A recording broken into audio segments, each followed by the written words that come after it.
ವೀಕ್ಷಕರೇ, ಸುದ್ದಿಯ ಸದ್ದಿಗೆ ಸ್ವಾಗತ.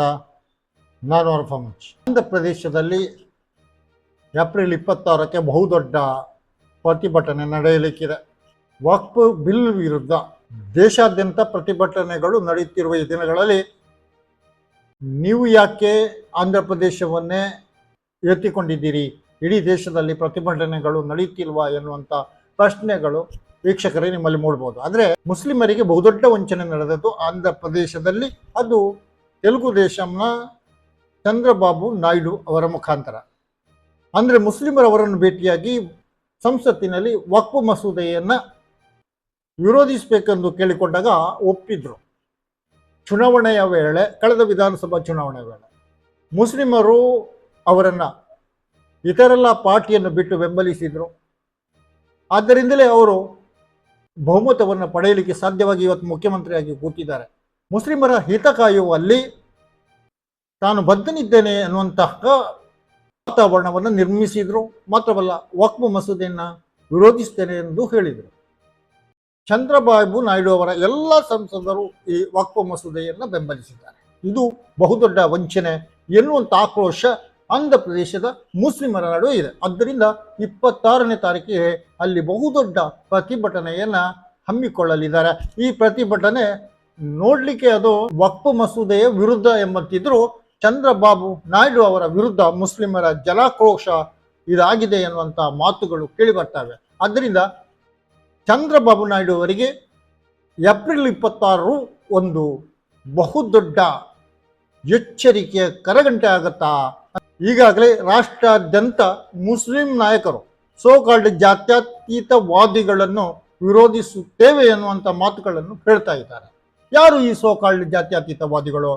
ಮುಖ್ಯವಾಗಿ ಚಂದ್ರಬಾಬು ನಾಯ್ಡು, ಆಂಧ್ರದ ಮುಖ್ಯಮಂತ್ರಿ, ತೆಲುಗು ದೇಶಂನ ಅಧ್ಯಕ್ಷರು, ಇನ್ನೂ ಮುಖ್ಯವಾಗಿ ಬಿಹಾರದ ನಿತೀಶ್ ಕುಮಾರ್ ಅವರು ಕೂಡ ವಕ್ಫ್ ಮಸೂದೆಯನ್ನು ವಿರೋಧಿಸುತ್ತೇನೆ ಎಂದು ಮುಸ್ಲಿಮರ ನಾಯಕರಿಗೆ ಮಾತು ಕೊಟ್ಟಿದ್ರು. ಆದರೆ ಕೊನೆಗಳಿಗೆಯಲ್ಲಿ ಅವರು ಕೂಡ ಮೋದಿ ಸರ್ಕಾರದ ಈ ಕಾನೂನನ್ನು ಬೆಂಬಲಿಸಿದರು.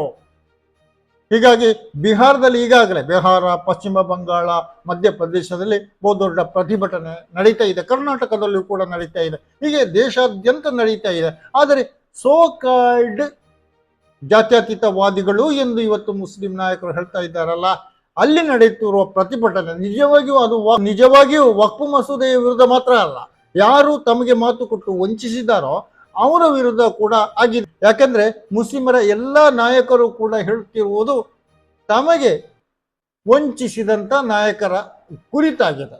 ಬಿಹಾರದ ನಿತೀಶ್ ಕುಮಾರ್ ಇರಲಿ, ಜಿತನ್ ರಾಮ್ ಮಾಂಜೆ ಇರಲಿ, LJPಯ ಚಿರಾಗ್ ಪಾಸ್ವಾನ್ರೇ ಇರಲಿ, ಉತ್ತರ ಪ್ರದೇಶದ ಜಯಂತ್ ಚೌಧರಿಯವರೇ ಇರಲಿ, ಇವರೆಲ್ಲರೂ ಕೂಡ ಮುಸ್ಲಿಂ ಮತಗಳನ್ನು ಕೂಡ ಪಡೆದು ಗೆದ್ದವರು.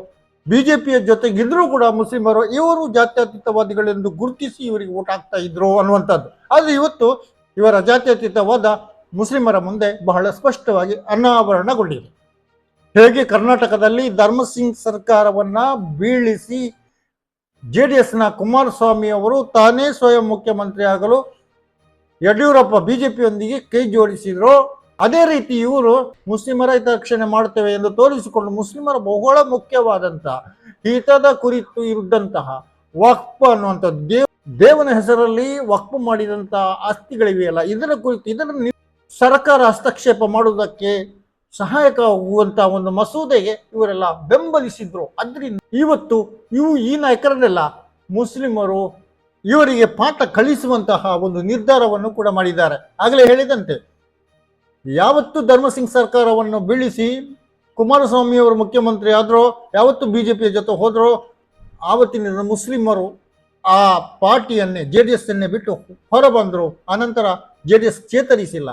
ಅದೇ ರೀತಿ ಇವತ್ತು ವಕ್ಫ್ ಮಸೂದೆಯನ್ನು ಬೆಂಬಲಿಸಿದ ಕೊಟ್ಟು ವಿರೋಧಿಸ್ತೇವೆ ಎಂದು ಹೇಳಿದಂಥ ನಿತೀಶ್ ಕುಮಾರ್ ಇರಲಿ, ಬಿಹಾರದ ಮುಖ್ಯಮಂತ್ರಿ ನಿತೀಶ್ ಕುಮಾರ್ ಇರಲಿ, ಕೇಂದ್ರ ಸಚಿವ ಚಿರಾಗ್ ಪಾಸ್ವಾನ್ ಇರಲಿ, ಜಿತನ್ ರಾಮ್ ಮಾಂಜಿ ಇರಲಿ, ಉತ್ತರ ಪ್ರದೇಶದ ಜಯಂತ್ ಚೌಧರಿ ಇರಲಿ, ಇವರಿಗೆ ಒಂದು ಉತ್ತಮ ಪ್ರಮಾಣದಲ್ಲಿ ಮುಸ್ಲಿಂ ಮತಗಳು ಬೀಳ್ತಾ ಇದ್ವು. ಅವೆಲ್ಲವೂ ಇನ್ನು ಅವರ ಕೈ ಬಿಟ್ಟು ಹೋಗಲಿವೆ ಎನ್ನುವಂಥ ಸೂಚನೆಯನ್ನೇ ಮುಸ್ಲಿಂ ನಾಯಕರು ಇವತ್ತು ರಾಷ್ಟ್ರಾದ್ಯಂತ ಹೇಳ್ತಾ ಇದ್ದಾರೆ.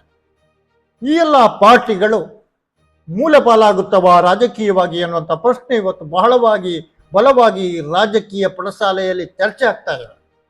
ಮಾಡಿದ್ದು ಮಹಾರಾಯ ಎನ್ನುವಂತೆ ಇವರು ಮಾಡಿದ್ದು ಕೂಡ ಅದನ್ನೇ. ಮುಸ್ಲಿಮರ ಓಟುಗಳನ್ನು ಪಡೆದು ಮುಸ್ಲಿಮರ ಹಿತಕ್ಕೆ ವಿರುದ್ಧವಾದಂಥ ಕಾನೂನನ್ನು ಬೆಂಬಲಿಸ್ತಾರಲ್ಲ, ಇವರಿಗೊಂದು ಸ್ವಲ್ಪ ಬುದ್ಧಿ ಬೇಡವಾ? ಈ ರೀತಿ ಮಾಡಬಾರದು. ಯಾಕಂತ ಹೇಳಿದ್ರೆ ನಾವು ಮುಸ್ಲಿಮರ ಓಟುಗಳನ್ನು ಕೂಡ ಪಡೆದಿದ್ದೇವೆ, ಅವರ ಹಿತರಕ್ಷಣೆ ಮಾಡುವುದು ಕೂಡ ನಮ್ಮ ಕರ್ತವ್ಯ ಆಗಿದೆ ಅಂತ ತಿಳ್ಕೊಳ್ಳೋದು ಬೇಡವಾ? ಆದರೆ ಕೇವಲ ಕೇಂದ್ರ ಸರ್ಕಾರಕ್ಕೆ, ಮೋದಿ ಸರ್ಕಾರಕ್ಕೆ ಬೆಂಬಲ ಸೂಚಿಸಬೇಕು, ಅಧಿಕಾರದಲ್ಲಿ ಕೂತ್ಕೊಳ್ಬೇಕು ಅನ್ನೋ ಕಾರಣಕ್ಕಾಗಿ ಈ ರೀತಿ ಅವರು ವರ್ತಿಸಿದ್ದಾರಾ ಎನ್ನುವಂಥ ಪ್ರಶ್ನೆ ಮುಸ್ಲಿಮರಲ್ಲಿ ಇವತ್ತು ಹುಟ್ಟುಕೊಂಡದ್ರಿಂದ ಅವರು ರಾಜಕೀಯವಾಗಿ ಎಲ್ಲರೂ ಕೂಡ ರಾಜಕೀಯವಾಗಿ ಮೂಲೋತ್ಪಾಟನೆ ಆಗ್ತಾರೆ ಅನ್ನತಕ್ಕಂಥ ಮಾತುಗಳು ಬಹಳವಾಗಿ ಕೇಳಿ ಬರ್ತಾ ಇದೆ. ಯಾಕೆಂದ್ರೆ ಇವರ ಬಣ್ಣ ಬಯಲಾಗಿದೆ. ಇವರು ಜಾತ್ಯತೀತರು ಎಂದು ತೋರಿಸಿಕೊಳ್ಳುತ್ತಾರೆ, ಆದರೆ ಇವರು ಜಾತ್ಯತೀತರಲ್ಲ, ಬಿಜೆಪಿಯ ಜೊತೆಗೆ ಕೂತಂತ ಹಿಂದುತ್ವವಾದಿಗಳ ಜೊತೆ ಕೂತಂತವರು ಅನ್ನುವಂಥ ಮಾತುಗಳಿಗೆಲ್ಲ ಈಗ ಬಹಳ ಸ್ಪಷ್ಟವಾಗಿದೆ. ಯಾವ ವಾದದ ಹಿಂದೆ ಇರಲಿ, ಆದರೆ ಮುಸ್ಲಿಮರ ಮತಗಳನ್ನು ಪಡೆದು ಮುಸ್ಲಿಮರಿಗೆ ವಂಚಿಸುವುದು ಸರಿಯಾ ಎನ್ನುವಂಥ ಪ್ರಶ್ನೆ ಇವತ್ತು ಕೇಳಬೇಕಾದ್ದು ನ್ಯಾಯೋಚಿತವಾಗಿಯೇ ಇದೆ. ಅದರಿಂದ ಬಿಹಾರದಲ್ಲಿ ನಿತೀಶ್ ಕುಮಾರನ್ನ ನಾಯಕರು ಈಗಾಗಲೇ ಅವರ ಪಾರ್ಟಿಗೆ ಟಾಟಾ ಬೈ ಬೈ ಹೇಳಿಯಾಗಿದೆ. ಅದನ್ನು ಅಲ್ಪಸಂಖ್ಯಾತರ ಘಟಕದ ಪ್ರಮುಖ ನಾಯಕರಾಗಿದ್ದಂಥ ಮೊಹಮ್ಮದ್ ತರ್ಬೀಸ್ ಸಿದ್ದಿಕಿ ಅವರು ಹೇಳುದು, ನಿತೀಶ್ ಕುಮಾರ್ ಹೀಗೆ ಮಾಡ್ತಾರೆ ಅಂತ ನಾವು ನಿರೀಕ್ಷಿಸೇ ಇರಲಿಲ್ಲ. ಅಂದ್ರೆ ವಕ್ಫ್ ಬಿಲ್ಗೆ ಬೆಂಬಲ ಸೂಚಿಸ್ತಾರೆ ಅಂತ ನಾವು ನಿರೀಕ್ಷಿಸೇ ಇರಲಿಲ್ಲ. ಹಾಗಿದ್ರೆ ಇದು ಬಹುದೊಡ್ಡ ವಂಚನೆಯಲ್ಲವೇ? ಮೊಹಮ್ಮದ್ ಶಾನಾಜ್ ಮಲಿಕ್, ನದೀಮ್ ಅಖ್ತರ್ ಮುಂತಾದ ಪ್ರಮುಖ ನಾಯಕರು ಇವತ್ತು ನಿತೀಶನ್ನ ಬಿಟ್ಟು ಹೋಗ್ತಾ ಇದ್ದಾರೆ. ಅದೇ ರೀತಿ ಚಿರಾಗ್ ಪಾಸ್ವಾನ್ ರವರನ್ನು ಮುಸ್ಲಿಂ ನಾಯಕರು ಬಿಟ್ಟು ಹೋಗ್ತಾ ಇದ್ದಾರೆ. ಅಂದ್ರೆ ಮುಸ್ಲಿಮರ ನಾಯಕರು ಹೋದ್ರೆ ಮುಸ್ಲಿಂ ಮತಗಳು ದೂರ ಆದಂತೆ. ಅದರಿಂದ ಇವರೆಲ್ಲರೂ ಕೂಡ ವಕ್ಫ್ ಬಿಲ್ಲನ್ನು ಬೆಂಬಲಿಸಿ, ವಕ್ಫ್ ಮಸೂದೆಯನ್ನು ಬೆಂಬಲಿಸಿ ಕೈ ಸುಟ್ಟುಕೊಂಡಿದ್ದಾರೆ ಎನ್ನುವುದು ಬಹಳ ಸ್ಪಷ್ಟವಾಗಿ ಗೊತ್ತಾಗುತ್ತೆ. ವೀಕ್ಷಕರೇ, ನಿಮ್ಮ ಅಭಿಪ್ರಾಯ ಏನು? ಈಗಾಗಲೇ ಮುಸ್ಲಿಂ ನಾಯಕರು ರಾಷ್ಟ್ರಾದ್ಯಂತ ವಕ್ಫ್ ವಿರುದ್ಧ ದೊಡ್ಡ ಆಂದೋಲನವನ್ನೇ, ದೊಡ್ಡ ಚಳವಳಿಯನ್ನೇ, ದೊಡ್ಡ ಪ್ರತಿಭಟನೆಯನ್ನೇ ಹಮ್ಮಿಕೊಳ್ಳಲ್ಲ ಇದ್ದಾರೆ. ಮುಂತಾದ ಮುಸ್ಲಿಂ ಸಂಘಟನೆಗಳು ಕೂಡ ಈ ಪ್ರತಿಭಟನೆಯನ್ನ ಬೆಂಬಲಿಸ್ತಾ ಇವೆ. ಅಂದರೆ ಇಡೀ ರಾಷ್ಟ್ರದಲ್ಲಿ ಬಹುದೊಡ್ಡ ಪ್ರತಿಭಟನೆ ಮೋದಿ ಸರ್ಕಾರದ ಈ ಕಾನೂನು ವಿರುದ್ಧ ನಡೆಯಲಿಕ್ಕಿದೆ ಅನ್ನುವಂಥದ್ದು ಬಹಳ ಸ್ಪಷ್ಟ. ವೀಕ್ಷಕರೇ, ನಿಮ್ಮ ಅಭಿಪ್ರಾಯ ಏನು? ಸುದ್ದಿಗೊಂದು ಸದ್ದು ಕಾರ್ಯಕ್ರಮದಲ್ಲಿ ಈ ಹೊತ್ತಿನ ಚರ್ಚೆ ಇಷ್ಟೇ. ಇನ್ನೊಂದು ಕಾರ್ಯಕ್ರಮದೊಂದಿಗೆ ಇನ್ನೊಮ್ಮೆ ನಿಮ್ಮ ಮುಂದೆ ಬರುತ್ತೇನೆ. ನಾನು ವರಪ ಮಂಚಿ. ಜೈ ಹಿಂದ್.